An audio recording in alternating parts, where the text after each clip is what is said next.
اللہ کے نیک بندے، برگزیدہ بندے، اس کی تابعداری کرنے والے بندے، اس کی مرضیات پر چلنے والے بندے، دنیا کے حوادثات اور تھپیڑوں سے بچ کر اللہ اور اس کے رسول کریم صلی اللہ علیہ وسلم کا ہر وقت ذکر خیر کرنے والے بندے، اصل میں بندے یہی لوگ کہلانے کے حقدار ہیں۔ میری تیری غلطی ہے کہ ہم اپنے آپ کو بندہ سمجھتے ہیں۔ بندہ بننا بڑا مشکل ہے۔ صوبے سندھ سکھر کے علاقے میں حضرت مولانا تاج محمد صاحب امروٹی رحمت اللہ علیہ بہت بڑے بزرگ اور عالم گزرے ہیں۔ ان کے زمانے کا واقعہ ہے کہ ایک مسجد کا خادم تھا، مسجد کا جھاڑو دینے والا، صفیں بچھانے والا۔ اس زمانے میں بجلیاں کہاں تھی، مسجد میں پانی بھرنے والا، مسجد کی صفائی کرنے والا، مسجد کا خادم جس کی آج ہمارے یہاں کوئی حقیقت نہیں، کوئی مقام نہیں۔ حالانکہ حدیث پاک میں آتا ہے کہ جس کو اللہ پاک اپنے دربار کا خادم بنا لے اسے اور کیا چاہیے۔ صدر کے ایوان صدر کے جھاڑو دینے والے کو فخر ہے میں ایوان صدر کا خادم ہوں، گورنر ہاؤس کے جھاڑو دینے والے کو فخر ہے میں گورنر ہاؤس کا خادم ہوں، کمشنر کے خادم کو فخر ہے میں کمشنر کا خادم ہوں، اور یہاں کوئی فخر نہیں کہ میں اس حکم الحاکمین کے دربار کا ایلچی ہوں۔ ایسا آدمی جب اللہ کے دربار میں پیش ہوگا اور اللہ پاک پوچھے گا کہ تو دنیا میں کیا کیا کرتا تھا، جواب دے گا الہی اپنے دربار سے پوچھ۔ تو مسجد کا خادم تھا، نیک آدمی تھا، لوگوں کو اس کی حقیقت کا پتہ نہ تھا۔ اللہ والوں کی ایک یہ علامت بھی ہے، ایک یہ نشانی بھی ہے کہ وہ اپنے آپ کو چھپاتے ہیں، وہ لوگوں سے اپنے آپ کو مخفی رکھنا چاہتے ہیں۔ چنانچہ مسجد میں ایک خادم تھا، سکھر کے علاقے میں ایک مسافر آیا تو خادم نے اس کو روٹی بھی کھلائی، پانی بھی پلایا، خدمت بھی کی، اور عشاء کی نماز کے بعد اس مسافر کو کہنے لگا کہ میں تجھے مسجد میں نہیں رہنے دوں گا۔ اب وہ مسافر بڑا حیران کہ یار نیک آدمی معلوم ہوتا ہے، مجھے کھانا کھلایا، میری خدمت کی، اب یہ مجھے مسجد سے کیوں نکالتا ہے؟ اس نے کہا صاحب مسجد میں کسی کو سونے کی اجازت نہیں، میں مسجد میں نہیں رہنے دیتا کسی کو بھی۔ تو مسافر کہتا ہے کہ اس کے کہنے سے میں نکل تو گیا، دل میں میرے یہ کہ کوئی خاص بات ہے، ورنہ یہ آدمی نہ تو نفرت کرنے والا، نہ تکبر کرنے والا، نہ فخر کرنے والا ہے کوئی بات۔ پہلے زمانے میں لوگ سوچا کرتے تھے، اب تو ایک منٹ میں کفر کا فتویٰ لگا دیتے ہیں۔ اب اگر آج کوئی اس نیت سے کہہ دے مسافر کو کہ بھئی یہاں چوری ہو جاتی ہے، لاؤڈ اسپیکر چوری ہو جاتے ہیں، گھنٹے چوری ہو جاتے ہیں، لہذا مسجد میں نہ سو، اور کوئی مسجد ہے تو پھر تھانہ ہویا کہ مسافر اس وقت تو نکل گیا اور دور جا کر کے عشاء کی نماز کے بعد پھر واپس آ گیا۔ تو مسجد کے خادم نے سارے دروازے بند کر لیے اور دروازہ بند سارے بند کر کے رات کو اللہ اللہ کرنے بیٹھ گیا۔ مسافر کہتا جب وہ کہتا تھا اللہ اللہ کہتا اتنی روشنی مسجد میں ہوتی تھی کہ مجھے کڑی اور شتیر نظر آتے تھے، ساری رات وہ نہ سویا۔ یہ جو جھنڈے لگا کے بیٹھے ہیں انہیں کون ولی کہتا ہے؟ ولی کو جھنڈا لگانے کی ضرورت کیا پڑی ہے؟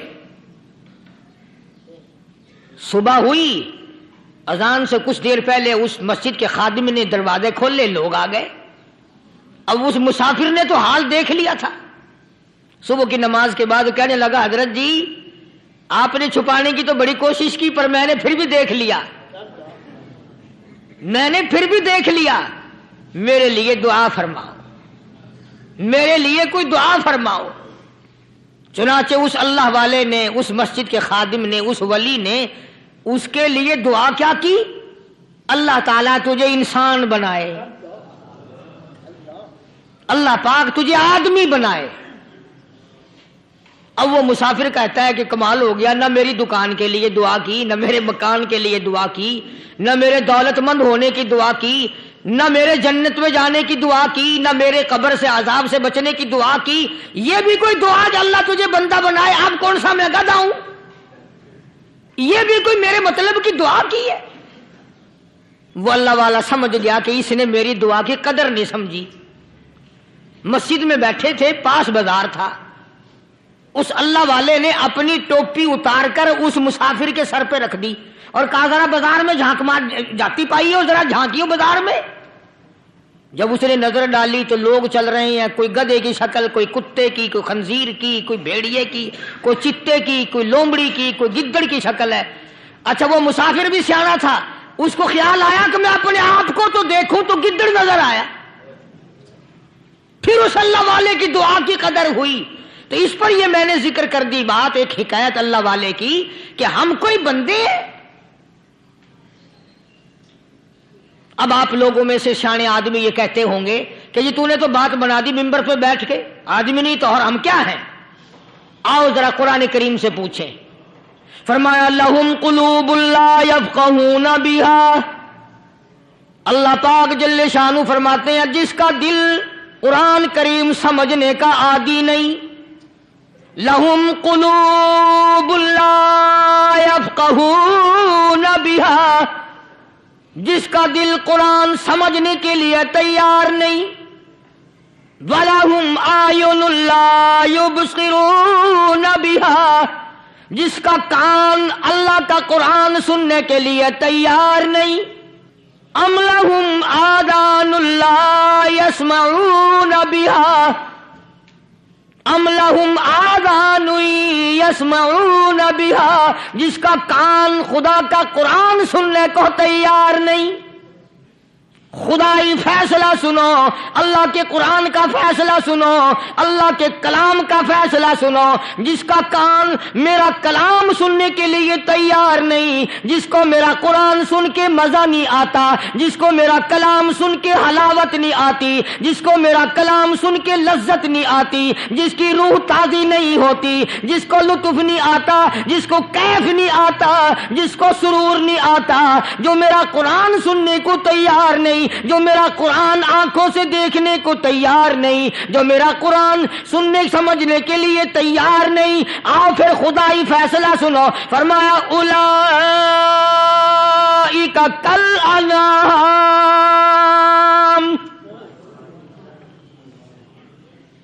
میرا فیصلہ نہیں، کسی پارٹی کا فیصلہ نہیں، کسی فرقے کا نہیں، کسی طبقے کا نہیں، کسی جماعت کا نہیں۔ فرمایا اولئک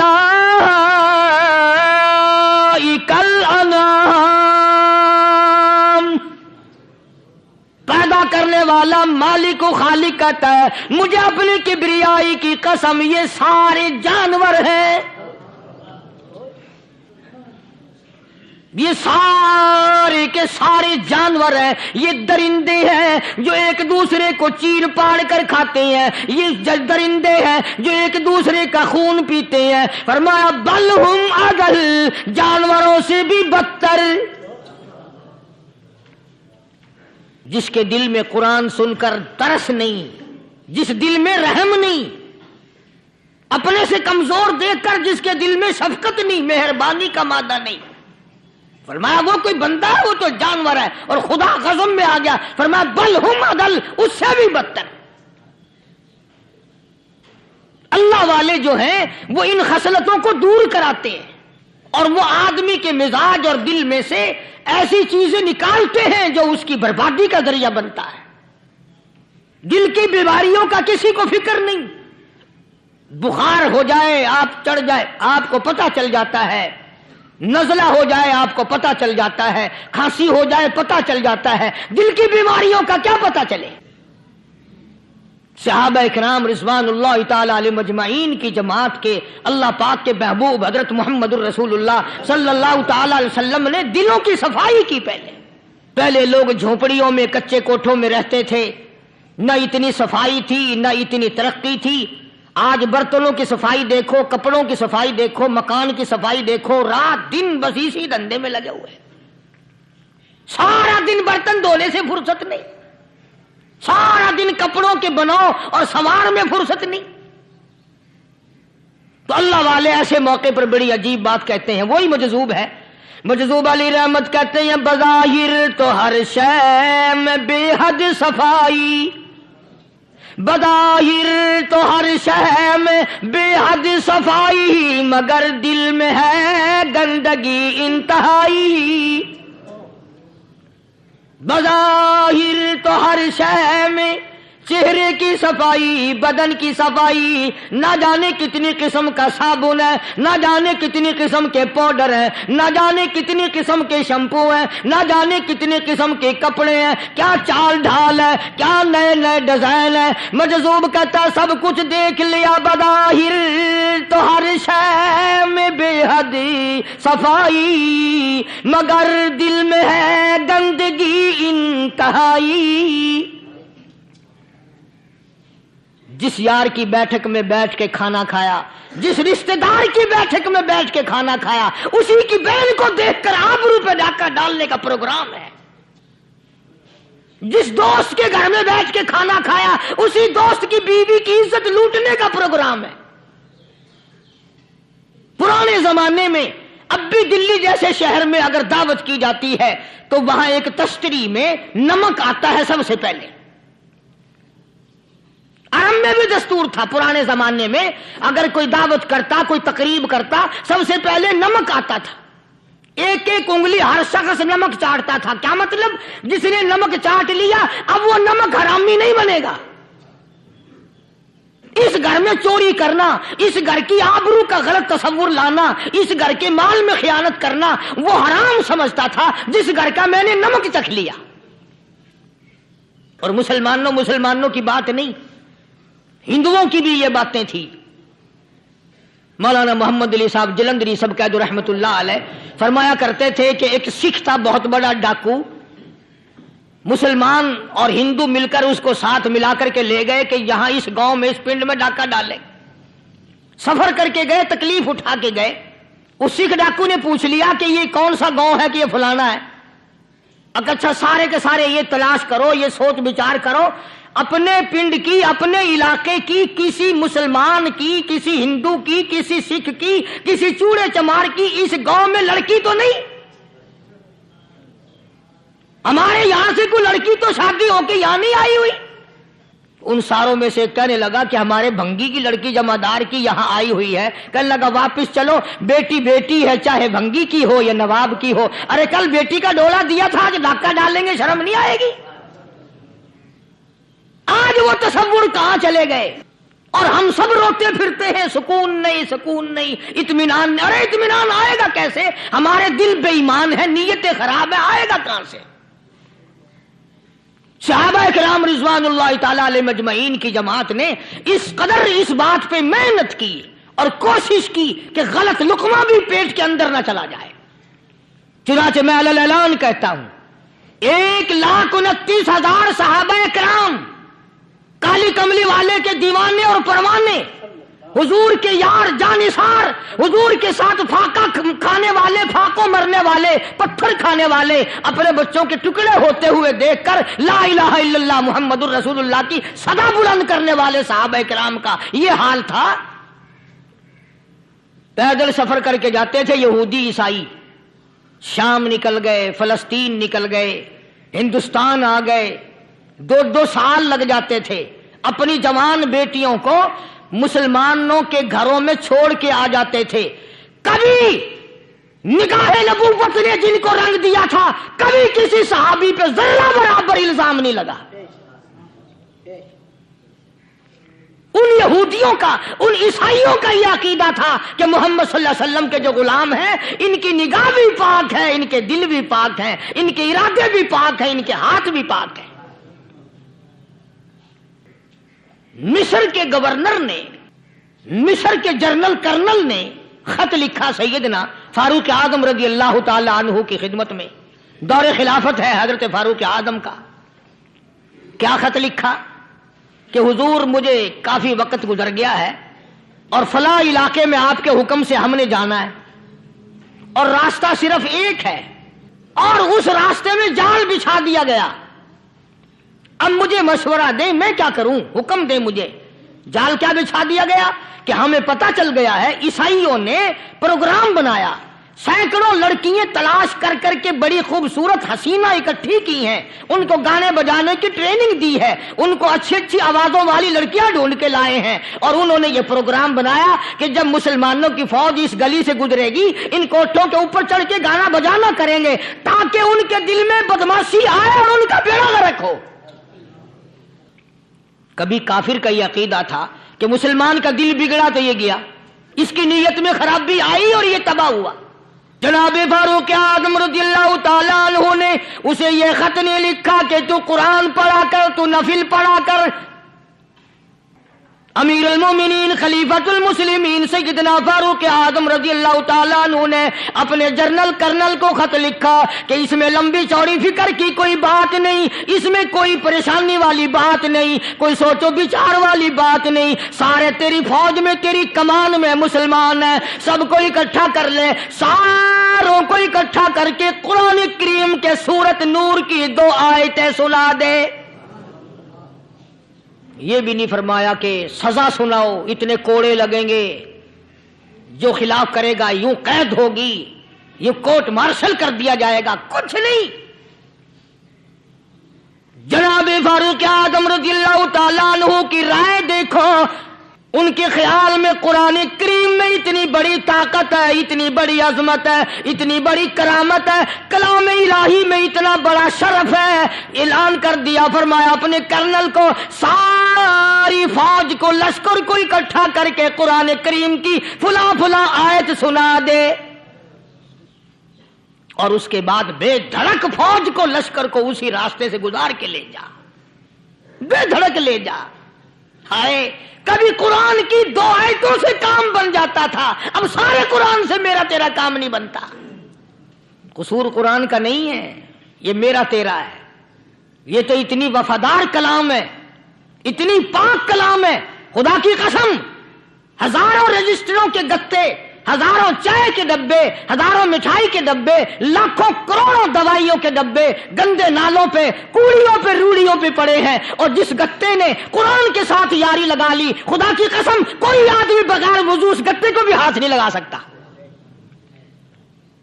ہزاروں نہیں لاکھوں کپڑے مارکیٹ میں پڑے ہیں، پر جس کپڑے نے قرآن سے یاری لگا لی، جو کپڑا جسدان بن کر قرآن پہ چڑھ گیا، لوگ اس کو بھی چومتے ہیں، اور چومنا چاہیے۔ یارو کپڑے نے قرآن سے یاری لگائی تو کپڑا عظمت والا بن گیا، گتے نے یاری لگا لی تو گتا بن گیا۔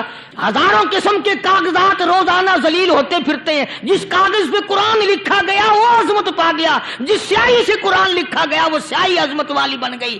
ارے اگر مسلمان قرآن کو اپنے اندر پیدا کر لے، اس کی عظمت کو بسا لے، اس کو اپنا لاہ عمل بنا لے، اس کو اپنے سر پہ رکھ لے، تو کیا یہ بندہ قرآن کے ساتھ وفاداری کرے تو قرآن کیا خیال ہے قرآن بے وفائی کر دے گا؟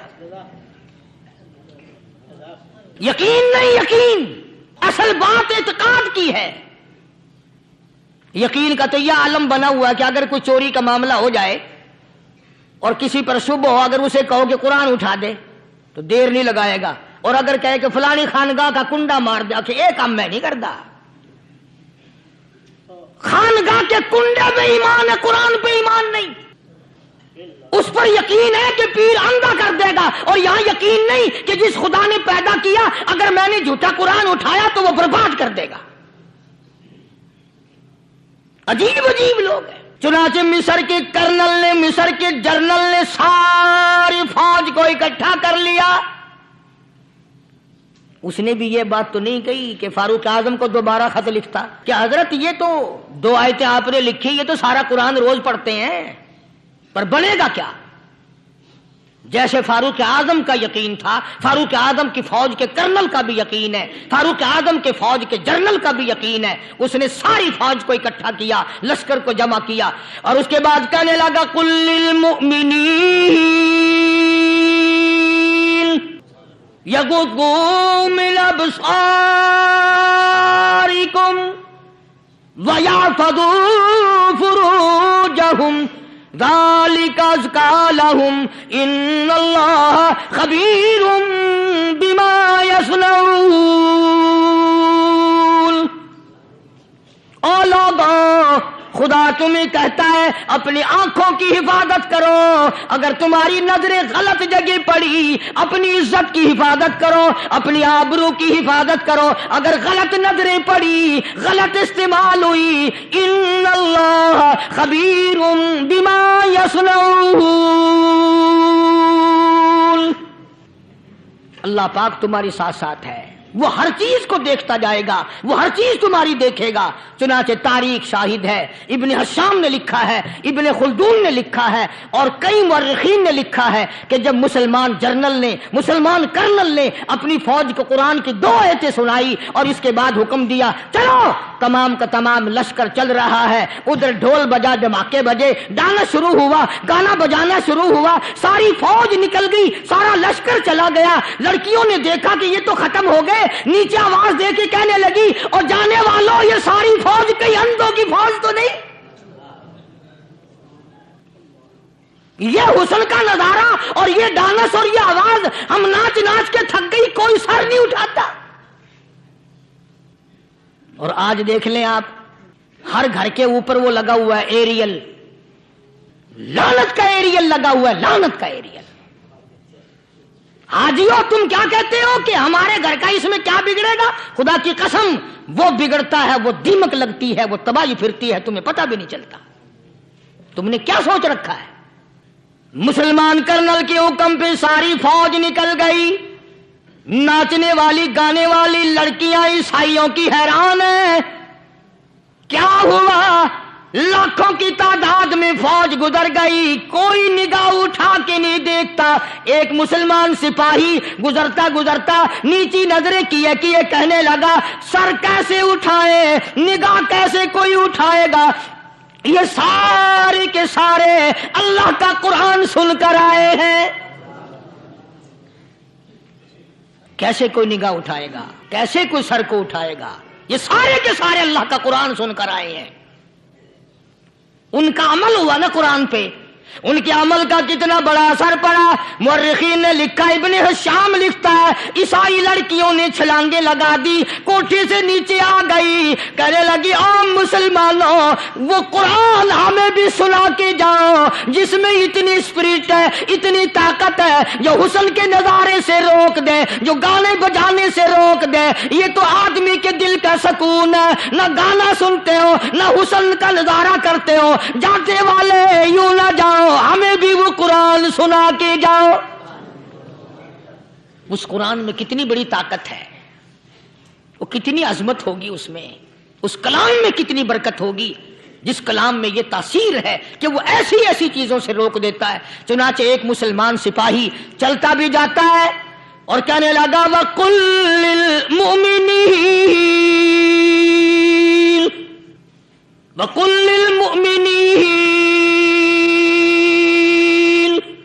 قرآن کی آیت پڑھ کے سنائی، سینکڑوں نہیں بے شمار لڑکیاں ایک مسلمان کی زبان سے اللہ کا قرآن سن کے کہنے لگی اور جانے والوں چھوڑ کے نہ جاؤ، ہمیں بھی کلمہ پڑھاؤ۔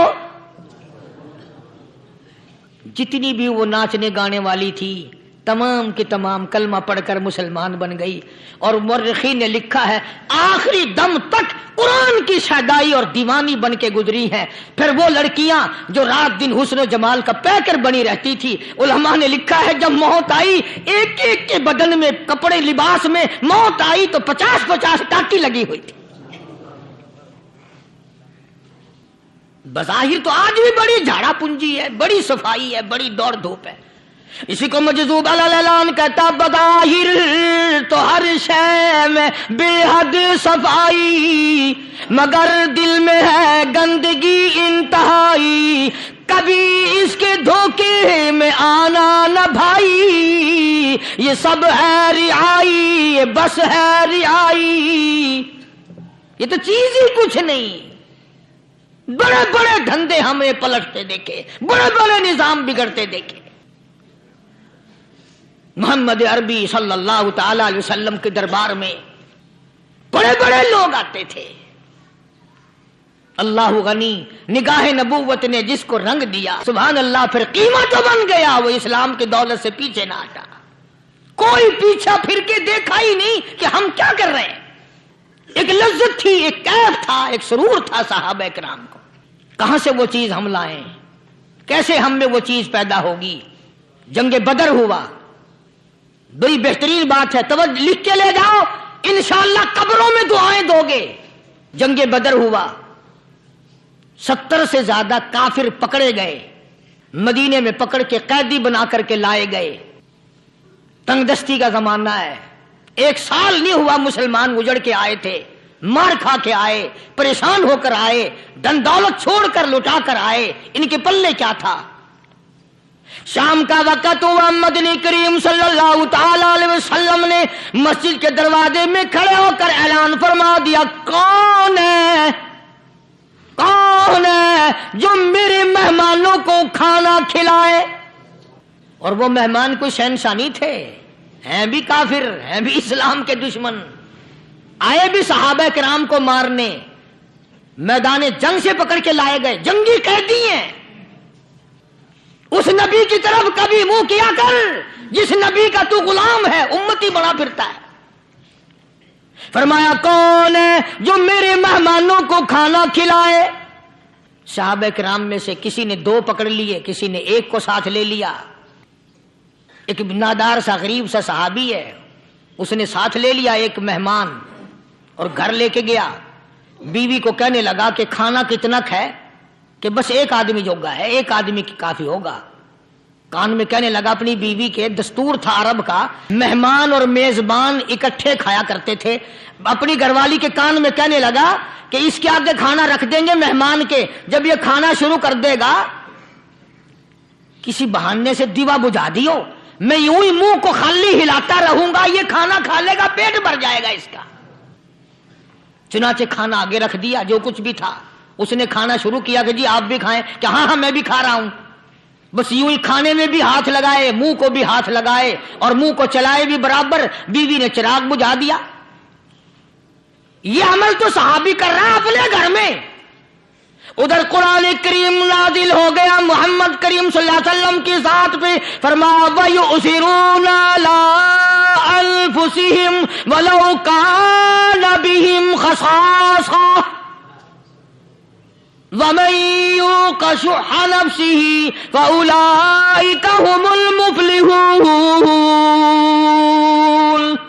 اور میرے محبوب مبارک ہو، تیری امت میں ایسے لوگ بھی ہیں جو اپنا منہ خالی ہلا رہا ہے، بیوی بھوکی بیٹھی ہے، چراغ بجھائے بیٹھی ہے اور اپنے ہاتھ کو خالی چلا رہا ہے اور میرے بندے کا پیٹ بھر رہا ہے. اور میرے محبوب مجھے اپنی عظمت کی قسم، میں تیری ان دیوانوں پہ جنت واجب کر چکا.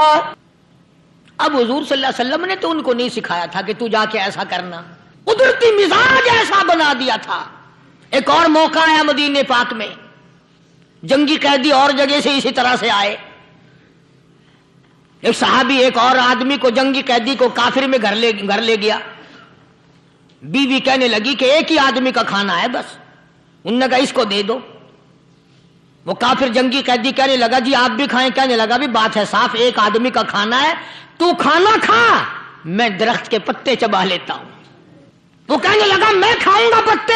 انہوں نے کہا تو رئیس آدمی ہے مکے کا، میں پرانا غریب ہوں، مجھے پتے چبانے کی عادت ہے، تیرے پیٹ میں درد نہ ہو جائے، میں عادی ہوں پتے چبانے کا. اس نے پتے چبا لیے. کافر مسافر اور مہمان جو تھا جنگی قیدی، اس کو کھانا کھلا دیا. دوسرے دن پھر ایسی نوبت آئی. اس نے کہا آپ بھی میرے ساتھ کھانا کھائیں. نے کہا نہیں بھائی تو کھا، میں پتے چبانے کا عادی ہوں. 2 دن تو اس کافر نے کھانا کھا لیا اور جب تیسرے دن اس کے آگے کھانا آیا انہوں نے کہا بھائی تو ہی کھا، بس اتنا ہی کھانا ہے، میں تو میاں بیوی ہم تو پتے چبا لیں گے. اور کہنے لگا مدینے والوں تم خود پتے چباتے ہو، دشمنوں کو کھانا کھلاتے ہو، آج میری بھی ایک شرط ہے، پہلے کلمہ پڑھا پھر کھانا کھلا. آج میری بھی ایک شرط ہے. 2 دن کے عمل نے کفر کو مٹا دیا، اسلام چمک گیا. 2 دن کے عمل نے. میرا تیرا 60 سال کا عمل ہے، کبھی کسی کافر کو مسلمان بنایا؟ الٹے ہی کام، ہر غلط، ہر معاملہ الٹا ہی ہے. ہر آدمی بیزار ہوتا ہے، یار دین تو کچھ نہیں، یار اسلام کچھ نہیں، یارو ایمان کچھ نہیں. اسی کو قرآن کریم نے للکار کے آواز دے کے فرما دیا لوگوں ایسی گڑبڑ نہ کرو ورنہ میں وہ خدا ہوں فَأَخَذَتْكُمُ الصَّاعِقَةُ وَأَنْتُمْ تَنْظُرُونَ۔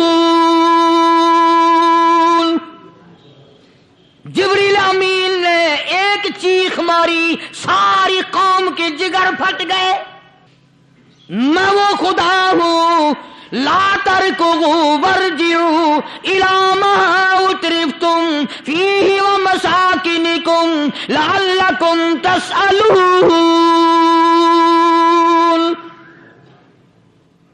لوگ مکان چھوڑ کے بھاگتے ہیں، ماحول چھوڑ کر بھاگتے ہیں، معاشرہ چھوڑ کر کے بھاگتے ہیں، خدا کہتا آؤ جن مکانوں پہ تمہیں ناز تھا وہ یہ کھڑے بھاگ کر رہے ہو۔ اسی کو قرآن کریم کہتا ہے ان الذین قالوا ربنا اللہ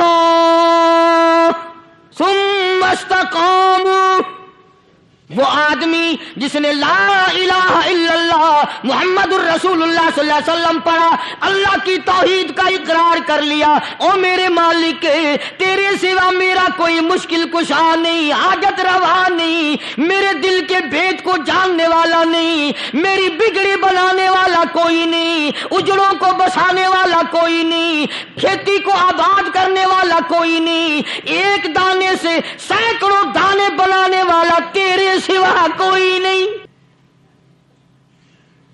کھیتوں میں جاؤ، کبھی یہ تو سوچو کہ دنیا میں حکومتوں نے کتنے مل لگا رکھے ہیں، چینی کے شکر کے کتنے مل ہیں، کتنے ڈیپو ہیں، پھر بھی قلت ہو جاتی ہے۔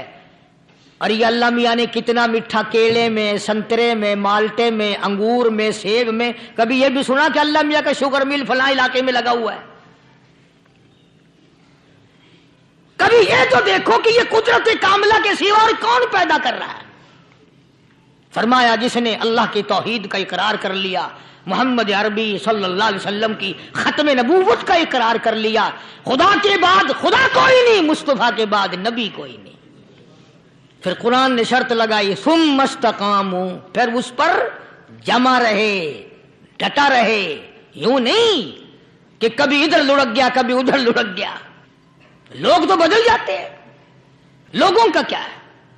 پچھلے سال کی بات ہے، یہیں مغرب کی نماز کے بعد گرمی کے موسم میں میں یہاں بیٹھا ہوا تھا باہر، آگے شہر کے وہ آدمی وہ کہنے لگے جی ایک کام آئے ہیں۔ میں نے کہا کیا؟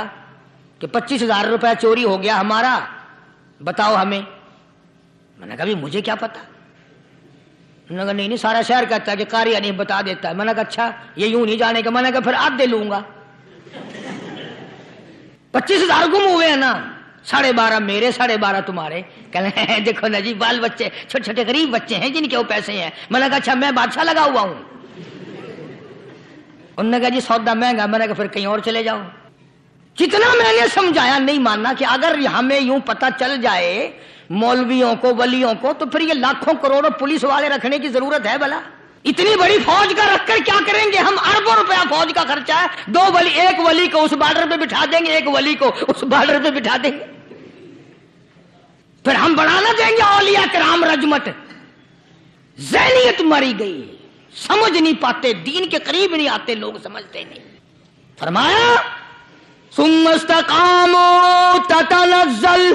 تتنزل علیہم الملائکۃ الا تخافوا ولا تحزنوا وابشروا بالجنہ التی کنتم توعدون۔ قرآن کہتا ادھر ولی کی موت آتی ہے، ایسا آدمی جو اپنے کلمے پہ جمع رہے، شرک و بدعت کی لعنت سے بچے، کفر و نفاق سے بچے۔ ادھر موت آتی ہے، ادھر فرشتے کہتے ہیں گھبرانا، غم نہ کر، بہشت کے دروازے تیرے لیے سارے کھلے ہوئے۔ وَلَكُمْ فِيهَا مَا تَشْتَهِي أَنفُسُكُمْ وَلَكُمْ فِيهَا مَا تَدَّعُونَ۔ فرمایا ہم تمہاری ہر اس تمنا کو پورا کریں گے، ہر اس آرزو کو پورا کریں گے، جو مانگو گے وہی ملے گا، جو کہو گے وہی دیا جائے گا۔ نحن اولیاؤکم فی الحیات الدنیا وفی الآخرہ ہم دنیا میں بھی تمہارے کارساز ہیں، ہم آخرت میں بھی تمہارے کارساز ہیں، ہم دنیا میں بھی تمہارے دوست ہیں، آخرت میں بھی تمہارے دوست ہیں، اور خدا کے یہاں وہ انعام ملے گا۔ اللہ غنی، رائی کے دانے کے برابر نیکی کی ہوگی، جب پہاڑوں کے برابر ثواب ملے گا تو آدمی حیران ہوگا، یا اللہ تیرے جیسا بینک تو کسی کا بھی نہیں۔ رائی کا دانہ لے کر پہاڑ واپس کر دیا، مالک نے نجات کا ذریعہ بنا دیا۔ فرمایا نزلا من غفور رحیم، یہ مہمانی ہے پروردگار عالم کی طرف سے۔ قرآن اعلان کر کر کے کہتا وبالاسحار ہم یستغفرون، اللہ پاک فرماتے ہیں میرے بندوں کی نشانی یہ ہے کہ وہ آخری رات میں بڑے ویلے سحری کے وقت اٹھ کر استغفار کرتے ہیں، اللہ کے حضور میں معافی مانگتے ہیں، روتے ہیں، عاجزی کرتے ہیں۔ کہتا کہ ایک تڑپ سی دل میں امنگتی ہے، ایک درد جگر میں ہوتا ہے، ایک تڑپ سی دل میں امنگتی ہے، ایک درد جگر میں ہوتا ہے، ہم رات کو رویا کرتے ہیں جب سارا عالم سوتا ہے۔ سب لوگ سوئے ہوئے ہوں اور اللہ کا دروازہ کھٹکھٹا، اندھیرے میں مالک کے کائنات کے سامنے جھولی پھیلا، اپنی بگڑی کا سوال کر، اپنی مشکلات اس مالک کے سامنے پیش کر جو سارے جہان کا خالق و مالک ہے۔ عقیدہ بھی بناؤ، اعمال بھی بدلو، مزاج بدلو، طبیعتوں میں انقلاب لاؤ، اور لوگوں ان گھروں کو مسلمانوں والے گھر بناؤ۔ تم برا مان کے جاؤ یا بھلا مان کے جاؤ، میں اپنے عقیدے کی بات کو چھپاتا نہیں۔ جس گھر میں کوئی مرد عورت قرآن کے کھولنے والا نہیں، میں اس گھر کو مسلمان کا گھر نہیں کہتا، وہ چوڑے اور کراڑ اور سکھ کا گھر ہے۔ تمہیں یہ سکھایا کس نے ہے کہ مرنے کے بعد قرآن پڑھا جاتا ہے اور ساری زندگی میں نہیں پڑھا جاتا؟ یہ قرآن مردوں کے لیے تھوڑی آیا، یہ زندوں کے لیے آیا ہے۔ حدیث پاک میں آتا ہے حضور کریم سب کہہ دو صلی اللہ علیہ وسلم نے فرمایا، عیسیٰ علیہ الصلوۃ والسلام ایک قبرستان سے گزرے، گورستان سے گزرے تو ایک قبر کو دیکھا، وہ نبی ایسا تھا، اس کے معجزات ایسے تھے۔ قبر میں دیکھا تو ایک بڑھیا جل رہی ہے، سڑ رہی ہے، تباہ ہو رہی ہے، رو رہی ہے۔ تو عیسیٰ علیہ الصلوۃ والسلام پناہ پناہ کر کے وہاں سے گزر گئے۔ چند دنوں کے بعد جو اسی قبر کے پاس سے گزرے تو عیسیٰ علیہ السلام کو دھیان آیا کہ اس قبر میں ایک بڑھیا بڑی عذاب بھگت رہی تھی، مگر اس دن جو دیکھا وہ تو عیش میں بیٹھی ہے، تخت میں بیٹھی آرام کر رہی ہے۔ سیدنا عیسیٰ علیہ الصلوۃ والسلام نے اللہ پاک سے سوال کر دیا، الہی مرنے کے بعد تو آدمی کوئی نیکی بھی نہیں کر سکتا، اس نے کیا کر لیا جو اس کا سارا نظام بدل گیا؟ آواز آئی، اے عیسیٰ لکھ کے لے جاؤ یہ بات، حضور کا فرمان ہے۔ فرمایا، اے عیسیٰ، اس مائی کے چھوٹے سے پوتے نے استاد کے پاس جا کر کے پڑھا بسم اللہ الرحمن الرحیم، اس ننھے سے منہ سے، چھوٹے سے منہ سے جب یہ لفظ نکلا، اے اللہ تو بڑا مہربان ہے، تو بڑا کریم ہے۔ عیسیٰ چھوٹے سے منہ سے جب نکلا، وہ تو معصوم تھا، اس کے منہ سے جب نکلا نا کہ میں بڑا مہربان ہوں، میں نے اس معصوم بچے کے صدقے میں اس کی دادی پہ کرم کر دیا۔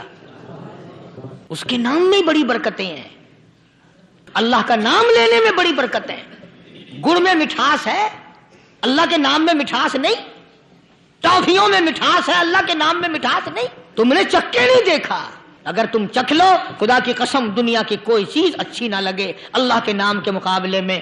اللہ پاک مجھے اور آپ سب کو اپنا نام لینے کی توفیق عطا فرمائے۔ ظرف کی قیمت جو ہے وہ مظروف کی وجہ سے بنتی ہے۔ اب دنیا میں اسلام اور ایمان کی بنیاد یہی چیز بنے گی کہ جیسے کہ حضور کریم صلی اللہ علیہ وسلم کی ذات اقدس سے محبت ہے، پیار ہے، عظمت ہے، تعلق ہے، اسی طرح سے صحابہ کرام ہو یا نبی کا خاندان ہو یا نبی کا مکان ہو یا نبی کا لایا ہوا دین ہو، ہر چیز سے پیار ہونا چاہیے۔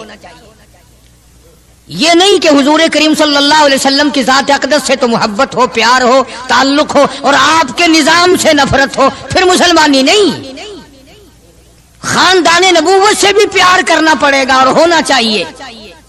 اسی لیے میری ایک بات دل کی تختی پہ لکھ کے لے جاؤ کہ ہمارے نبی کی بات بھی نرالی اور ہمارے نبی کی جماعت بھی نرالی، ہمارے نبی کی ذات بھی نرالی، شان بھی نرالی، شہر بھی نرالا، ملک بھی نرالا۔ کیا چیز عرض کر کے میں آپ کو سمجھاؤں؟ اللہ پاک کو کیا ضرورت پڑی تھی مکے مدینے کی گلیوں کی قسم کھانے کی؟ خدا کو شوق چڑھا کہ پتھروں کی قسم کھانا؟ فرمایا لا اقسم بہذا البلد، میرے محبوب جن گلیوں میں تیرے قدم لگے ہیں مجھ خدا کو ان گلیوں کی قسم، ان شہروں کی قسم، اس وطن کی قسم۔ انناس وہاں نہیں پیدا ہوتا، سیب وہاں نہیں پیدا ہوتا، انگور وہاں نہیں پیدا ہوتا، غلہ کھانے پینے کا سامان وہاں کچھ نہیں پیدا ہوتا ہے، پہاڑ اور پہاڑ بھی خشک، لیکن محبوب جہاں رہتا ہو اس کی ہر چیز سے پیار ہوتا ہے۔ یہ مثال دینی تو نہیں چاہیے، ویسے سمجھانے کے لیے کہتا ہوں۔ مجنو کو ایک اونٹ والا آدمی مل گیا، اس نے مجنو نے پوچھا کہ تو کہاں چلا ہے؟ تو مشہور تو تھا ہی، لوگ جانتے تھے کہ یہ مجنون نے کہا لیلا کے شہر چلاؤں کہ میرا سلام کہیو بہت بہت، کہ اچھی بات۔ آدھا میل وہ اونٹ والا چلا، پھر دوڑ کے بھاگ کے اسے رلا، کہنے لگا میرا پیغام یاد ہے؟ کہ ہاں یاد ہے، کہ زور زور سے سلام کہنا۔ آدھا میل، ایک میل پھر چلا وہ اونٹ والا، پھر دوڑ کے مل گیا، حتیٰ کہ اس شہر میں ہی پہنچ گیا جہاں اس نے جانا تھا۔ اونٹ والا کہنے لگا رے میرا سر کھاتے کھاتے تو نے یہ وقت کر دیا، تو خود ہی جا کے سلام کہہ لے، اب تو شہر وہی آ گیا، میں کیا کہوں گا؟ تو جب شہر کے اس علاقے میں گیا جہاں لیلا رہتی تھی تو گلی سے کتا نکلا، مجنو نے بیٹھ کے کتے کے پاؤں چومنے شروع کر دیے۔ لوگ کہنے لگے پاگل ہے، گدھا ہے، دیوانہ ہے۔ مولانا روم فرماتے ہیں کہنے لگا پائے سگ بوسیدہ مجنو خلقش گفتہ اینچ بہود، پائے سگ بوسیدہ مجنو خلقش گفتہ اینچ بہود، گفت مجنو گاہے گاہے کوئے لیلا رفتہ بہود۔ لوگوں نے کہا پاگل، کتے کے پاؤں چوم رہا ہے، تیری عقل ماری گئی؟ مجنو کہنے لگا پہلے اپنی آنکھوں کا تو علاج کرو، تمہیں کتا تو نظر آتا ہے، یہ نظر نہیں آتا، یہ آیا کس کی گلی سے ہے، نکلا کس کی گلی میں سے ہے؟ جب دل میں کوئی بات سما جائے پھر یہی حال بنا کرتا ہے۔ جنگل میں بیٹھا ہوا مجنو یوں انگلی سے لکیریں نکال رہا تھا، کچھ لکھ رہا تھا اور دیکھ رہا تھا۔ کسی نے پوچھ لیا کیا کر رہا ہے یہاں جنگل میں بیٹھا ہوا؟ کہنے لگا گفت نقشے نام لیلا می رقم، گفت نقشے نام لیلا می رقم، خاطر خود را تسلی میں دہم۔ کہنے لگا لیلا کا نام لکھ لکھ کر دیکھتا ہوں، تسلی دیتا ہوں اپنے دل کو۔ عرض کرنے کا مقصد یہ کہ جب دل میں کسی کی بات سما جائے پھر اس کی شکل سے، پھر اس کے پیر کی خاک سے، ہر چیز سے محبت ہو جاتی ہے۔ تو مسلمان جب کلمہ پڑھتا ہے لا الہ الا اللہ محمد الرسول اللہ صلی اللہ تعالی علیہ وسلم، تو اللہ پاک نے جس نبی کی محبت دلوں میں ڈالی ہے اس کی ہر چیز سے پھر پیار ہونا چاہیے۔ اب جو جماعت نبی کے ساتھ ساری زندگی رہی ہو، آخری وقت تک جس جماعت نے سرکار دو عالم صلی اللہ علیہ وسلم کا ساتھ دیا ہو، وہ جماعت کتنی ممتاز ہوگی، وہ کتنی شان والی جماعت ہوگی کہ معمولی لوگ تو نہیں ہے، اور ان کی بڑی خصوصیات ہیں۔ مثلا ایک قافلہ چل رہا ہے، اور وہ قافلہ اور وہ لشکر بھی کتنا خوش قسمت ہوگا جس میں خود محمد عربی صلی اللہ علیہ وسلم موجود ہے۔ پانی ختم ہو گیا، گرمی تھی، شدت کی بڑی تکلیف ہوئی لوگوں کو بھی جانوروں کو بھی، تو صحابہ کرام نے مشورہ کیا اور اکٹھے ہو کر کے سرکار دو عالم صلی اللہ علیہ وسلم کے دربار عالیہ میں آئے کہ جی پانی نہیں ہے، جانوروں کو بڑی تکلیف ہے اور آدمیوں کو بڑی پیاس ہے، بڑی تکلیف ہے، آپ اللہ پاک سے دعا فرمائیں۔ جناب سرکار مدینہ صلی اللہ علیہ وسلم نے دعا فرمائی۔ اب آگائی میرے محبوب موسیٰ علیہ السلام نے بھی پانی مانگا تھا، میں نے ان کو پانی دیا اس طریقے سے قرآن کہتا اضرب بعصاک الحجر، لکڑی پتھر میں مارو، انہوں نے پتھر میں آسا مارا، ہم نے فانفجرت من حسنتا عشرۃ عینا، ہم نے 12 چشمے جاری کر دیے تھے، موسیٰ علیہ السلام نے لکڑی ماری۔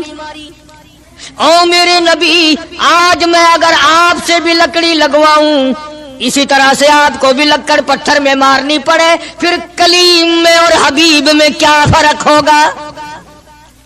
وہ کلیم اللہ ہے، آپ حبیب اللہ ہیں، آپ کو لکڑی مارنے کی ضرورت نہیں۔ یہ پیاری پیاری انگلیاں جو یتیم کے سر پہ پھرتی ہیں، یہ پیاری پیاری انگلیاں جو ہر صحابی کے ساتھ مسافہ ہونے میں ملتی ہیں، غریبوں کے لیے دعا کے لیے اٹھتی ہیں، میرے محبوب صلی اللہ علیہ وسلم یہی پیاری پیاری انگلیاں ایک پانی کے برتن میں آپ رکھ دیں، مجھے اپنی کبریائی کی قسم سارے قافلے کو ان انگلیوں سے نکلا ہوا پانی پلا دوں گا۔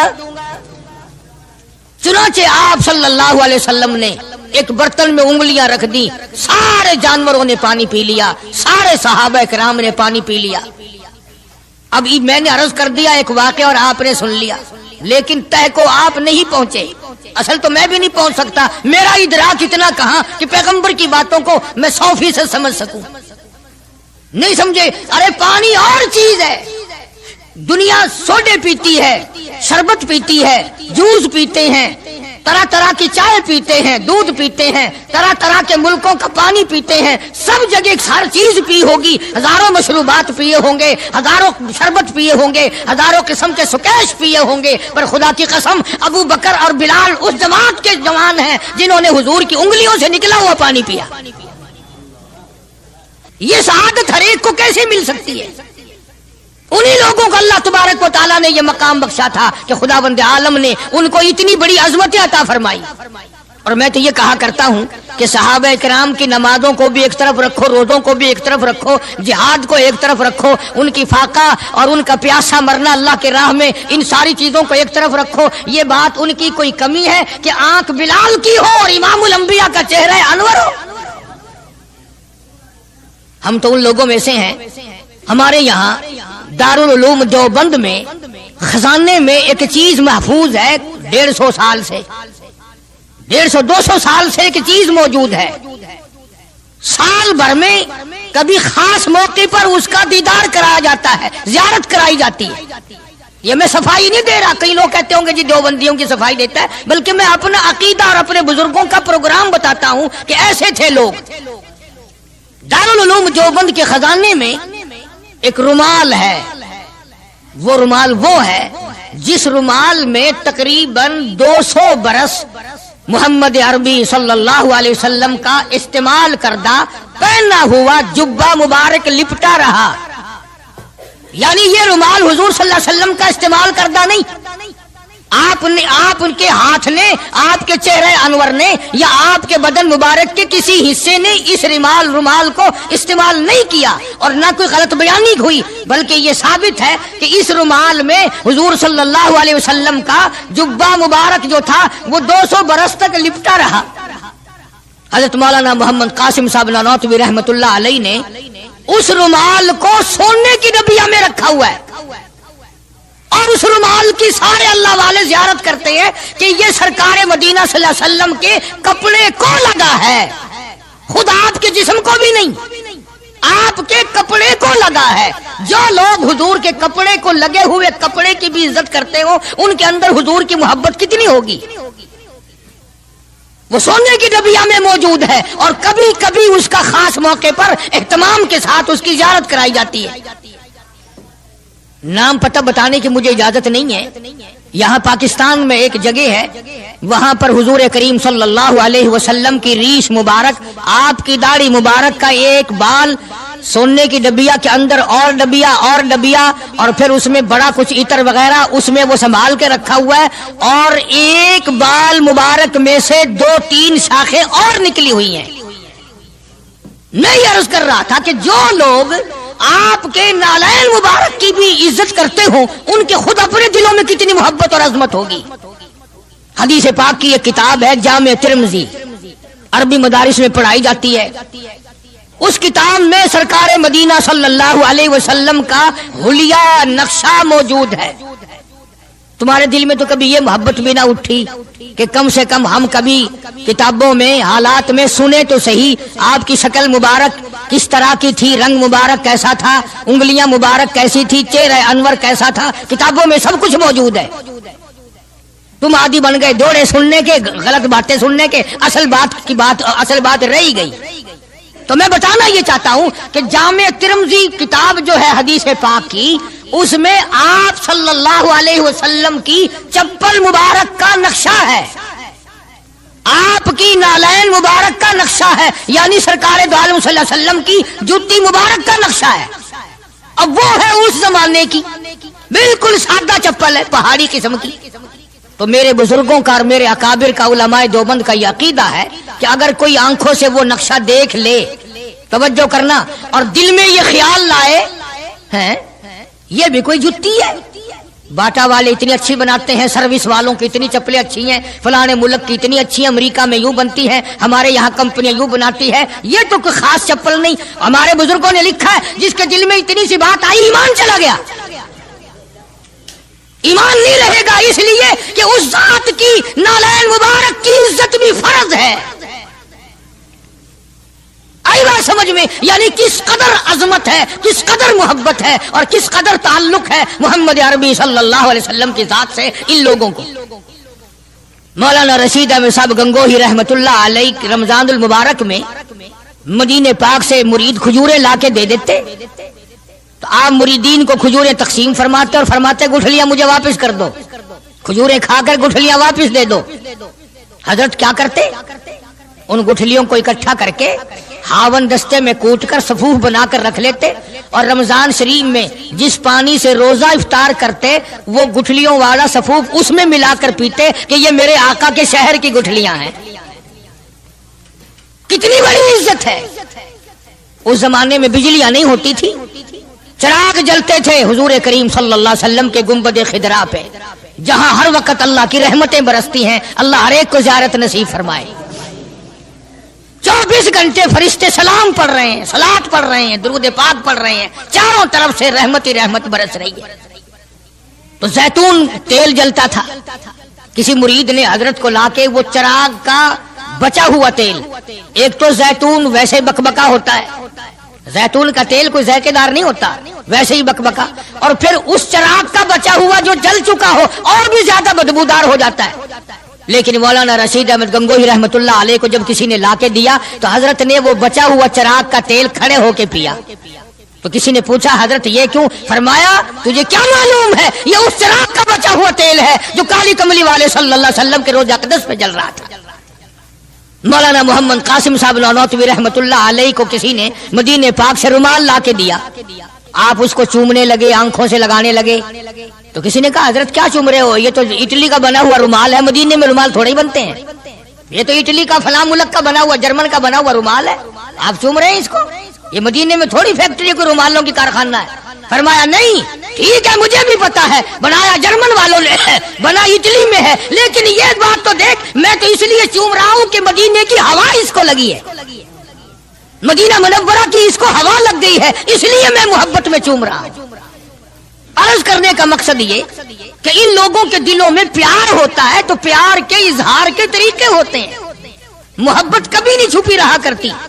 مولانا محمد قاسم صاحب نانوتوی رحمت اللہ علیہ جب مدینے پاک پہنچے کئی میل ادھر کو جوتا اتار دیا، رات کا وقت تھا، پیر زخمی ہو رہے ہیں، سواری خالی چل رہی ہے.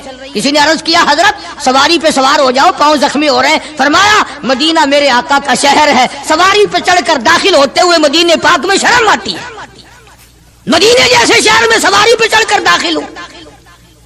چنانچہ جتنے دنوں مدینے پاک میں رہے جوتا نہیں استعمال کیا، جوتا نہیں پہنا مدینے پاک میں رہتے ہوئے مولانا محمد قاسم نانوتوی رحمت اللہ علیہ نے. تو شاگردوں نے پوچھا حضرت پتھریلا علاقہ ہے، ٹھوکریں لگتی ہیں، آپ ایسا نہ کریں. فرمایا بھائی ڈر لگتا ہے کہیں میرا جوتے والا پیر اس جگہ پر نہ پڑ جائے جہاں میرے آقا حضرت محمد الرسول اللہ صلی اللہ تعالی علیہ وسلم کے قدم مبارک لگا. اتنی عظمت، اتنا پیار، اتنا ادب. امام مالک رحمت اللہ علیہ نے ساری عمر مدینے پاک میں گزاری، لیکن میں ذمہ داری سے کہتا ہوں 3 میل کے اندر اندر امام مالک نے کبھی پیشاب پخانہ نہیں کیا. مدینے شہر میں امام مالک نے کبھی پیشاب پخانہ نہیں کیا. فرماتے تھے میرے آقا کا شہر ہے مجھے شرم آتی ہے. اس کا نام عظمت ہے، اس کا نام محبت ہے. 2 غزلیں گا لینا یا 2-4 شعر پڑھ لینا اور نہ نماز پڑھنا، نہ روزے رکھنا، نہ قرآن کی تلاوت کرنا، نہ درود شریف کا ورد کرنا اور نہ صحابہ کرام کا ذکر خیر کرنا، یہ محبت کا معیار تمہیں بتایا کس نے ہے؟ تمہیں شکلوں سے پتہ نہیں چلتا کہ یہ حضور کریم صلی اللہ علیہ وسلم کا محبت کرنے والا یا نہیں کرنے والا؟ کیسے محبت کا معیار اپنا سکتے ہیں وہ لوگ؟ چرس پینے والے، فیم کھانے والے، بھنگ پینے والے، کتوں سے ہر وقت کھیلنے والے، وہ کبھی آقا دو عالم صلی اللہ علیہ وسلم کے خادم ہو ہی نہیں سکتے۔ مولانا محمد قاسم صاحب نانوتوی رحمت اللہ علیہ صحابہ صفہ کے چبوترے تک جاتے ہیں، سلام کے لیے جاتے ہیں، لیکن صحابہ کرام صفہ رضی اللہ تعالیٰ عنہم اجمعین کے چبوترے کے قریب سے رو کر واپس آ جاتے ہیں۔ شاگردوں نے پوچھا حضرت آگے کیوں نہیں تشریف لے جاتے؟ فرمایا بھائی گھبراہٹ ہوتی ہے، شہنشاہ کا دربار ہے، شہنشاہ کائنات کا دربار ہے، مجھے ڈر لگتا ہے آگے جاتے ہوئے، شرم آتی ہے۔ کئی دنوں کے بعد ماجہ شریف تک گئے، جالیوں کے قریب تک گئے اور وہاں جا کر کے سلام عرض کیا تو مولانا محمد قاسم صاحب نانوتوی رحمت اللہ علیہ ہنستے ہوئے واپس تشریف لائے۔ کسی نے پوچھ لیا اللہ والے کئی دنوں سے تو دیکھا روتے ہوئے واپس آیا کرتے تھے، آج مسکراتے ہوئے آئے ہو؟ فرمایا الحمدللہ کام بن گیا، کام بن گیا۔ اس کسی نے پوچھ لیا کیا کام بن گیا؟ فرمانے لگے تمہیں کیا معلوم ہے میرے آقا کا مجھ پہ اتنا کرم تھا، میرے آقا کا مجھ پہ اتنا کرم تھا، بھر دیا میرا دامن پھیلانے سے پہلے، میرے آقا کا مجھ پہ اتنا کرم تھا، نشہ رنگ لایا پلانے سے پہلے، اور بھر دیا میرا دامن پھیلانے سے پہلے، مجھے کالی کملی والے صلی اللہ علیہ وسلم نے دودھ پلا دیا، علم حدیث پلا دیا۔ عجب انداز کے لوگ ہیں، عشق ان جیسا۔ باہر تشریف لائے، نعتیہ کلام تو دیکھو، عشق کے بغیر ایسا کون کہہ سکتا ہے؟ یوں فرماتے ہیں جیوں تو سگانے، جیوں تو سگانے حرم کے ساتھ پھروں، او میری مولا بقایا زندگی اگر میری ہے، میرا مدینے کے کتوں میں شمار کر دے، میں بڑا راضی۔ جیوں تو سگانے حرم کے ساتھ پھروں، اور مروں تو کھائے مجھ کو مدینہ کے مرغ و مار، میں مدینے میں مر جاؤں، مدینے کے پرندے مجھے کھا جائے، میں بڑا راضی۔ کیا انداز ہے ان لوگوں کا۔ اور ایک بڑے عظیم بزرگ اسی زمانے کے ہیں مولانا محمود الحسن صاحب شیخ الہند صاحب کا رحمت اللہ علیہ، بڑے بڑے عجیب لوگ تھے۔ کلام تو ان لوگوں کا حق تھا نا جو ہر وقت نبی صلی اللہ علیہ وسلم کی یاد میں مگن رہتے تھے، اسی لگن میں لگے رہتے تھے، اسی سوز و گداد میں، اسی محبت میں ہر وقت رہتے تھے۔ مولانا شیخ الہند رحمت اللہ علیہ جنت کو خطاب کر کے کہتے ہیں، فرماتے ہیں او جنت میں نے مانا کہ تجھ میں حور و قصور رہتے ہیں، او جنت میں نے مانا کہ تجھ میں حور و قصور رہتے ہیں، اور یہ بھی میں نے مانا کہ ضرور رہتے ہیں۔ کیا تخیل ہے حضرت شیخ الہند رحمت اللہ علیہ کا۔ فرمایا او جنت آ میرا طواف کر کہ میرے دل میں حضور رہتے ہیں صلی اللہ علیہ وسلم۔ بڑی عجیب بات کہی۔ اور جنت تیری ساری نعمتیں، تیرے سونے کے مکانات، تیری چاندی کی اینٹیں، تیرے مشک و عنبر سے بنے ہوئے گارے کے محلات، تیری نہریں، تیری حوریں، تیرے قصور، تمام نعمتیں، آؤ ساری میرے طواف کرو، اس لیے کہ میرے دل میں کالی کملی والے بسے ہوئے صلی اللہ علیہ وسلم۔ عرض کرنے کا مقصد یہ کہ یہ لوگ تھے جو نبی کی ہر چیز سے پیار کرتے تھے، رنگ سے، روپ سے، شہر سے، حالات سے، در و دیوار سے، ساری چیزوں سے۔ اللہ جس کو نصیب کر دے یہ ہر ایک کو تھوڑا ہی ہوتا ہے۔ مولانا قاضی احسان احمد صاحب شجاع آبادی رحمت اللہ علیہ فرماتے تھے اس زمانے میں عرب میں غربت تھی، نہ سونا تھا نہ پٹرول تھا، غریب حالات تھے وہاں کے۔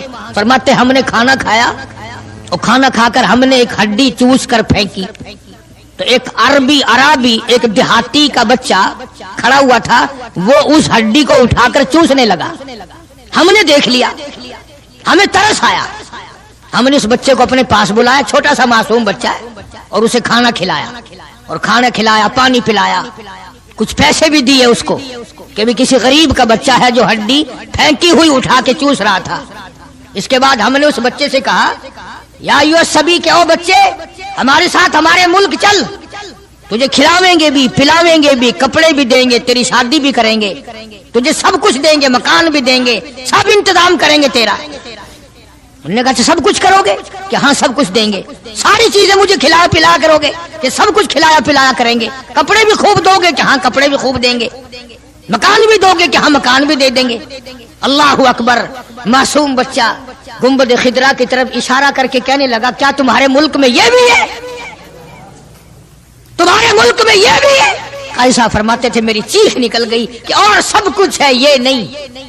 چھوٹا سا معصوم بچہ کسی دیہاتی کا بھوکا رو کے کہنے لگا تمہاری پھینکی ہوئی ہڈیاں چوسنا اٹھا کر کھانا منظور ہے، اس گنبد خضرا سے بے وفائی نہیں کروں گا، یہی رہوں گا، جاؤں گا نہیں۔ عرض کرنے کا مقصد یہ جب تعلق ہو جائے اور کھانا کیا، پینا کیا، ٹور کیا، بنگلہ کیا، کوٹھی کیا، کوئی چیز سمجھ میں نہیں آتی پھر۔ اس لیے اللہ کے قرآن نے اعلان کر دیا وَمِنَ النَّاسِ مَن يَشْرِي نَفْسَهُ ابْتِغَاءَ مَرْضَاتِ اللَّهِ۔ اللہ پاک خود اعلان کرتا ہے بعضے لوگ وہ ہیں جنہوں نے میری ساتھ کاروبار کیا، جنہوں نے معاملہ کیا، جنہوں نے میری ساتھ دھندا کیا، لین دین کیا، من یشری نفسہ ابتغاء مرضات اللہ۔ کچھ لوگ ایسے ہیں، اللہ پاک قرآن میں اعلان کرتا ہے کچھ لوگ ایسے ہیں جنہوں نے میری ساتھ کاروبار کیا، خرید و فروخت کی، حالات یہ بنائے، میری رضا خرید لی، اپنی جان میرے حوالے کر دی، میری خوشنودی خرید لی، میری رضا مول لے لی، میری اطاعت مول لے لی، میری ذات اپنے لیے وقف کر لی۔ نفسہ ابتغاء مرضات اللہ واللہ رؤوف بالعباد۔ ایسے ہی لوگوں کے لیے میری شفقتیں ہیں، ایسے لوگوں کے لیے میری مہربانیاں ہیں، ایسے لوگوں کے لیے میرا لطف اور کرم ہے، میری عطا اور بندہ نوازی ایسے لوگوں کے لیے ہیں جو میری ساتھ کاروبار کریں، جان مجھ ہے تو میری دی ہوئی لیکن وہ میرے حوالے کر دیں، میں جب اسلام ایمان قرآن کے لیے چاہوں ان کی جان کو لے کر استعمال کر سکتا ہوں۔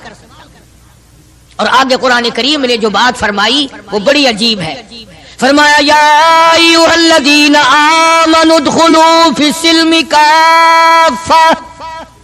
او ایمان والو، کلمہ پڑھنے والو، نبی کی زبان پر یقین کرنے والو، قبر اور قیامت پہ یقین کرنے والو، موت کا یقین کرنے والو، آخرت پہ ایمان رکھنے والو، آؤ ادخلوا فی السلم کافہ، اسلام میں پورے پورے داخل ہو جاؤ۔ یعنی یہ نہیں کہ دل میں تیرے اسلام ہے اور شکل تیری اسلام سے باہر ہے، یہ نہیں کہ دل میں اسلام ہے اور کپڑوں میں نہیں، دل میں اسلام ہے اور پیروں میں نہیں اور ہاتھ میں نہیں، اعمال میں نہیں، نظام میں نہیں، تو یہ بات غلط ہے۔ کافہ پورے پورے داخل ہو جاؤ اسلام میں مرنے سے پہلے پہلے۔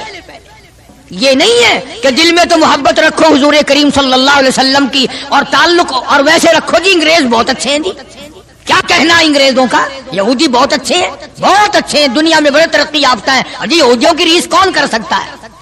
خدا اس بات سے ناراض ہے، فرمایا ارے یہودی کیا کریں گے، سینکڑوں ہزاروں یہودی مل کر، کروڑوں یہودی مل کر نعوذ باللہ میرے بلال کی پیر کی اڑی ہوئی خاک کا مقابلہ نہیں کر سکتے۔ رہی بات دیانت و امانت کی کہ صاحب انگریز بڑی دیانت سے کام لیتے ہیں، یہ تو ہماری غلطی ہے، اسلام کی غلطی تھوڑی ہے، یہ اسلام نے تھوڑی سکھایا ہے کہ منہ میں اللہ اللہ کرو اور دل میں کچھ اور بسا کر کے رکھو، یہ بات تو قرآن نے نہیں سکھائی۔ فرمایا ادخلوا فی السلم کافہ،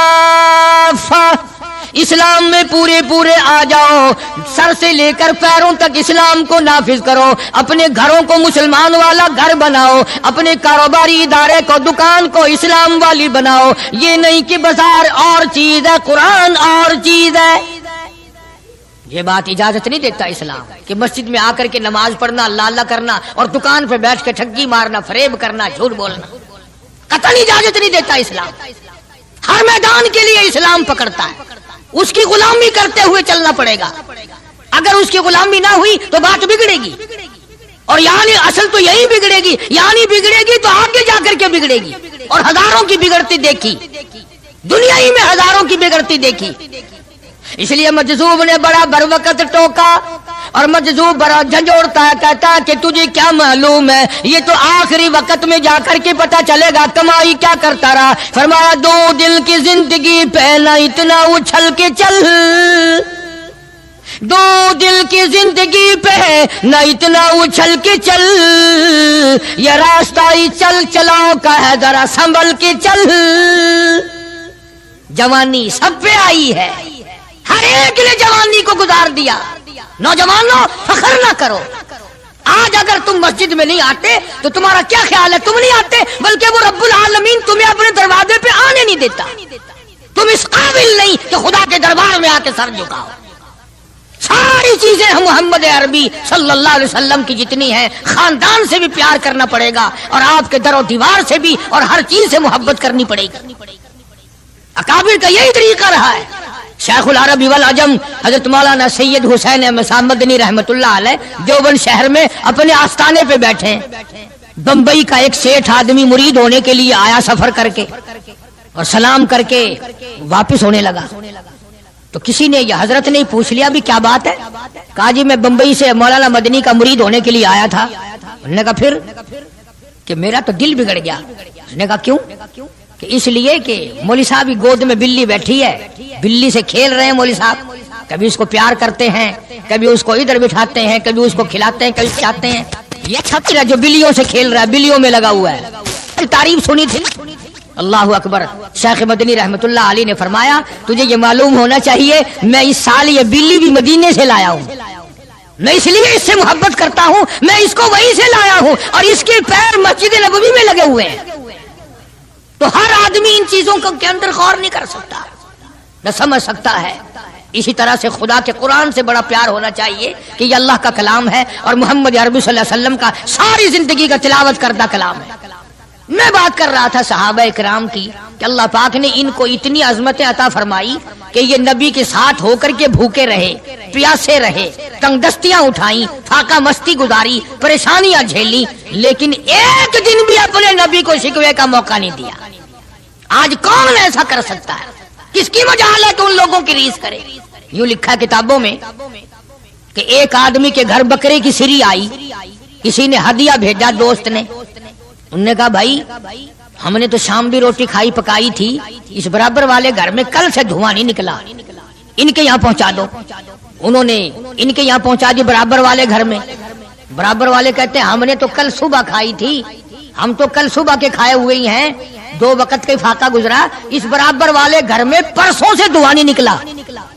وہ بکرے کی سری اس گھر میں پہنچا دی، حتیٰ کہ یہ بکری کی سری چلتی چلتی 7 گھروں میں پھر گئی، اور ہیں سارے ضرورت مند، حاجت مند سارے ہیں، لیکن نبی کریم صلی اللہ علیہ وسلم کے فرمان پہ عمل کرنے والے اتنے زیادہ ہیں کہ اپنے پیٹ کو اپنے تن کو پیچھے کرتے ہیں اور برابر والے کے آگے کرتے ہیں۔ وہ سری بکری کی گھومتی گھومتی پھر اس پہلے گھر میں ہی آ گئی۔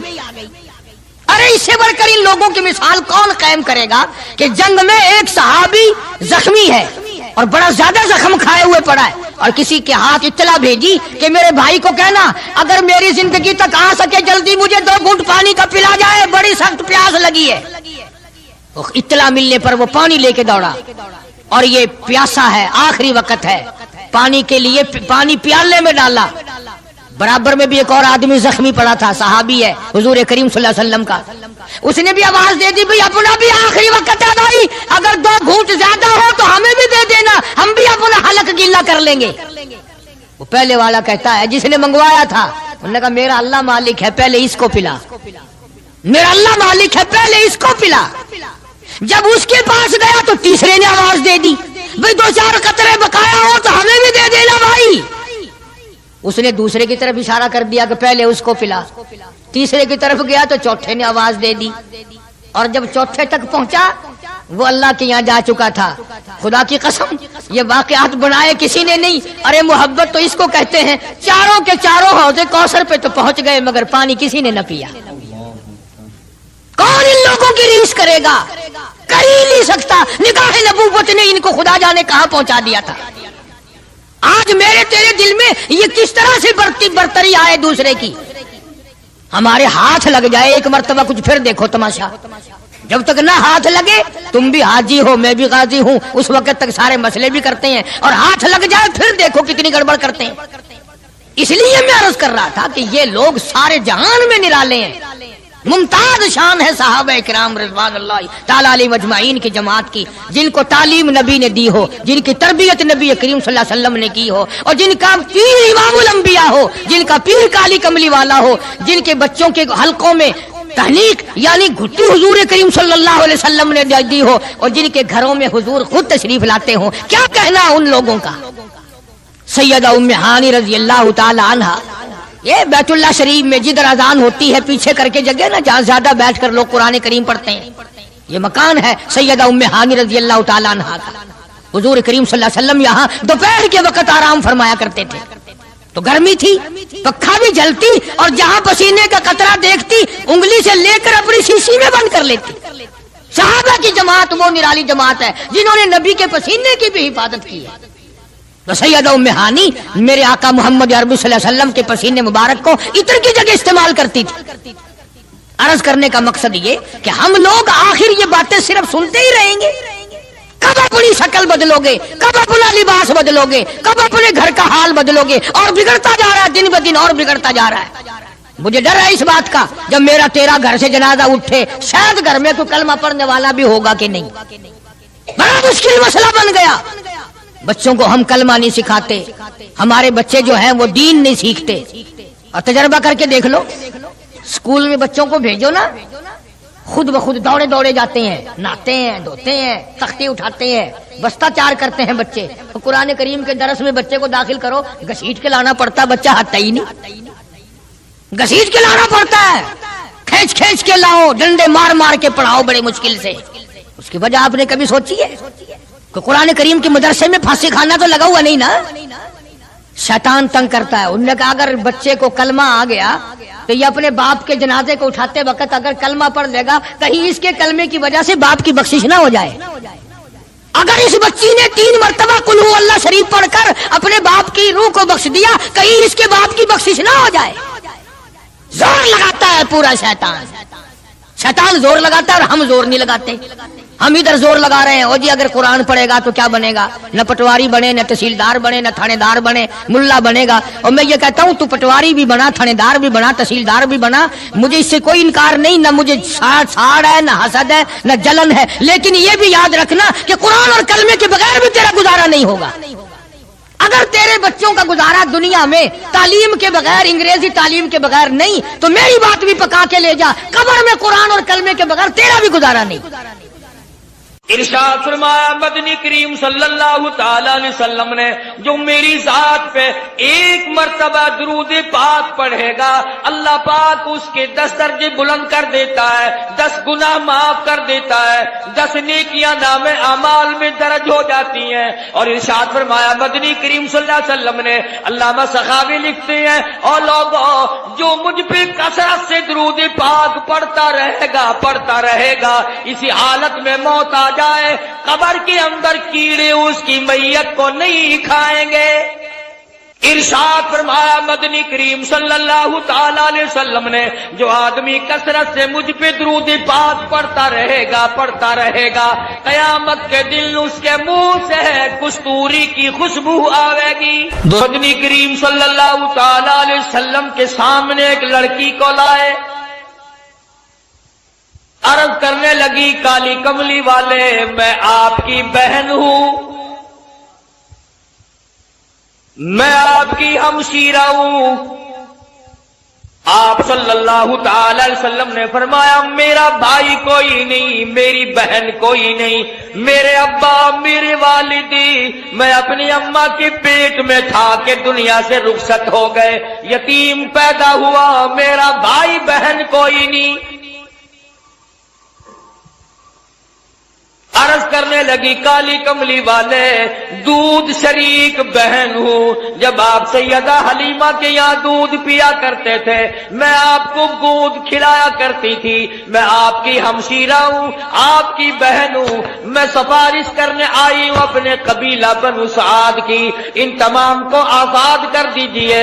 آپ نے فرمایا مجھے کیا معلوم کس طرح سے تم میری بہن بن گئی ہو، ہاتھ آگے کر کے کہتی ہے کالی کملی والے آج تک میرے ہاتھوں سے سونگھ کر دیکھ لو نبوت کی خوشبو آ رہی ہے۔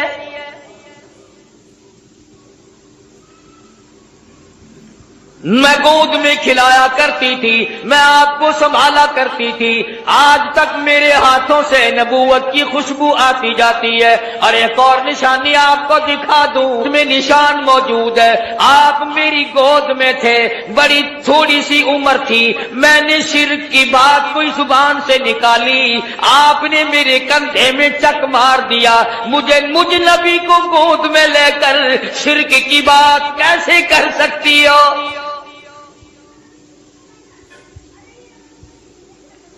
مدنی کریم صلی اللہ تعالی علیہ وسلم نے سفارش کو منظور فرما کر بنو سعد کے عورت مردوں کو آزاد کر دیا۔ 70,000 فرشتہ دائیں طرف ہے، 70,000 فرشتہ بائیں طرف ہے، 70,000 فرشتہ آگے ہے، 70,000 فرشتہ پیچھے ہے، درمیان میں امام الانبیاء محبوب کبریا حضرت محمد مصطفیٰ صلی اللہ تعالی علیہ وسلم کی ذات اقدس ہے، چاروں طرف نورانی ہے، بیچ میں انسان ہے، سید البشر ہے، سارا جہان دیکھ رہا ہے کہ نوریوں کے جھرمٹ میں حضرت محمد کریم صلی اللہ تعالی علیہ وسلم کی ذات اقدس ہے۔ پہلے آسمان پہ پہنچے، دستک دی گئی، دروازہ کھولا، مما کا کون ہے؟ کون ہے؟ عرض کیا گیا میں جبریل ہوں۔ مما کا تیری ساتھ کون ہے؟ جبریل کہتے ہیں مائی محمد۔ او آسمان والو آؤ مجھے مبارکباد دے دو، آج تو میری ساتھ امام الانبیاء ہے۔ فرشتے قطار در قطار کھڑے تھے، کیا بکواس کرے، میں عرض کر رہا تھا کہ حضرت محمد الرسول اللہ صلی اللہ تعالی علیہ وسلم کی ذات فرشتوں کے جھرمٹ میں، نورانیوں کے جھرمٹ میں، حوروں غلمان کی تبسم اور مسکراہٹوں میں سامنے پہلے آسمان پر تشریف لے گئے، سارے فرشتے استقبال میں کھڑے ہیں، دیدار کے لیے مشتاق ہیں۔ سیدنا آدم علیہ السلام سے یہاں بھی ملاقات ہوئی، فرمایا یا مرحبا یا ابن صالح، او میرے بیٹے مبارک ہو، میں بھی تجھ پر فخر کرتا ہوں کہ میری اولاد میں سے اللہ پاک نے آپ کو پیدا فرمایا صلی اللہ علیہ وسلم۔ دوسرے آسمان پہ، تیسرے آسمان پہ استقبال ہوتا جاتا ہے، دیدار کے مشتاق فرشتے دیدار کرتے جاتے ہیں، قربان ہوتے جاتے ہیں، جدھر سے گزرو سلام ہے، جدھر سے گزرو درود ہے۔ فرشتے درود پڑھتے ہیں، سلام پڑھتے ہیں، ان اللہ، تحقیق میں خدا، میں پروردگار، و ملائکہ، اور میرے فرشتے، یصلون علی النبی، مدنی کریم صلی اللہ علیہ وسلم کی ذات پہ درود پاک پڑھتے ہیں۔ یا ایھا الذین آمنو، او ایمان والو تم بھی درود و سلام پڑھا کرو۔ ارشاد فرمایا مدنی کریم صلی اللہ تعالی علیہ وسلم نے جو میری ذات پہ ایک مرتبہ درود پاک پڑھے گا اللہ پاک اس کے 10 درجے بلند کر دیتا ہے، 10 گناہ معاف کر دیتا ہے، 10 نیکیاں نام اعمال میں درج ہو جاتی ہیں۔ اور ارشاد فرمایا مدنی کریم صلی اللہ علیہ وسلم نے، علامہ سخاوی لکھتے ہیں اور لوگوں جو مجھ پہ کثرت سے درود پاک پڑھتا رہے گا اسی حالت میں موت آ جائے قبر کے اندر کیڑے اس کی میت کو نہیں کھائیں گے۔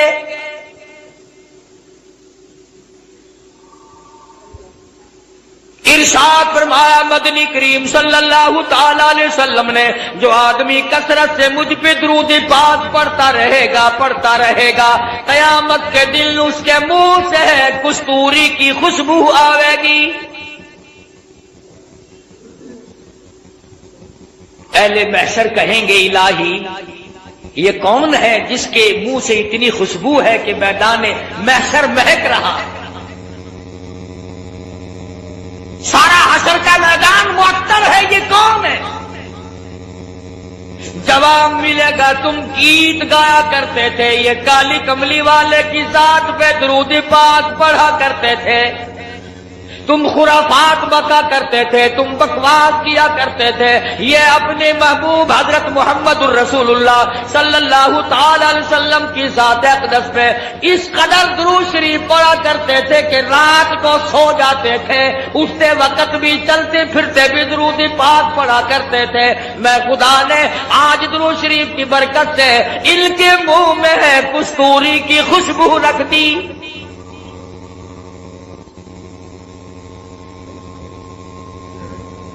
اور اس سے بڑھ کر کتنی بڑی بات ہے، علماء نے لکھا ہے کہ قیامت کے دن حضور صلی اللہ علیہ وسلم نے فرمایا کہ اس پیاس والے دن میں 50,000 سال کے پیاس والے دن میں میں خود ان لوگوں کو تلاش کرنے آؤں گا اور ہاتھ پکڑ کر حوض کوثر پہ لے جاؤں گا اور رحمت والے ہاتھوں سے پانی پلاؤں گا۔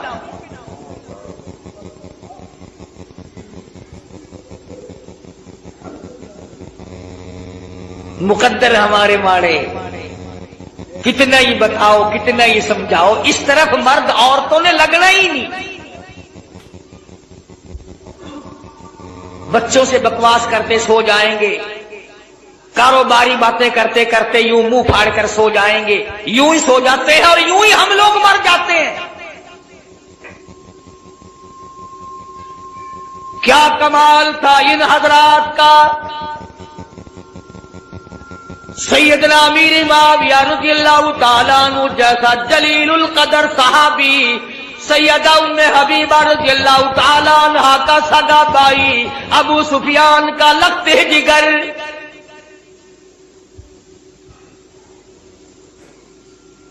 جس گھر کی عورتوں کا یہ عالم ہے، جس گھر کی عورتوں کے عقیدے کا یہ حال ہے، ابو سفیان ابھی ایمان نہیں لائے تھے، مدینے پاک میں اپنی بیٹی سیدہ ام حبیبہ رضی اللہ تعالیٰ عنہ سے ملاقات کے لیے آئے، بیٹی سے ملنے کے لیے آئے۔ جب حجرے مبارک کے قریب آئے، اور لوگوں اور بلڈنگ کوٹھیوں بنگلوں پہ رات دن مرنے والوں، کبھی تو سیرت کی کتابیں اٹھا کر دیکھو، شہنشاہ کائنات کی کیا زندگی تھی۔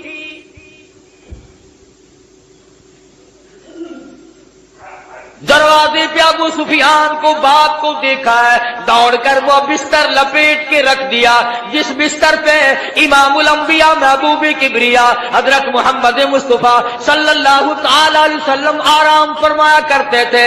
ابو سفیان نے دیکھ لیا، کہنے لگا بیٹی بے ادب ہو گئی ہو، گستاخ بن گئی ہو، ابا نہیں، لوگ اپنے ابا کے لیے بستر بچھایا کرتے ہیں، تم نے لپیٹ کے رکھ دیا۔ سیدہ ام حبیبہ کہتی ہے ابا جان اس گھر میں آ کر میں نے ادب کرنا سیکھ لیا ہے، اور میرے ابا میں تمہاری بیٹی ہوں، میں اپنا دوپٹہ تمہارے نیچے بچھا سکتی ہوں، میں اپنا کپڑا بچھا سکتی ہوں، اور یہ بات مجھ سے ہو نہیں سکتی کہ بستر نبی پاک کا ہو اور ابا مشرک ناپاک کافر کے نیچے بچھا دیا جائے۔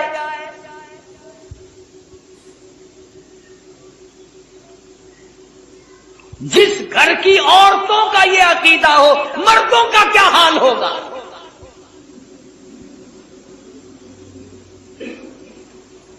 کمال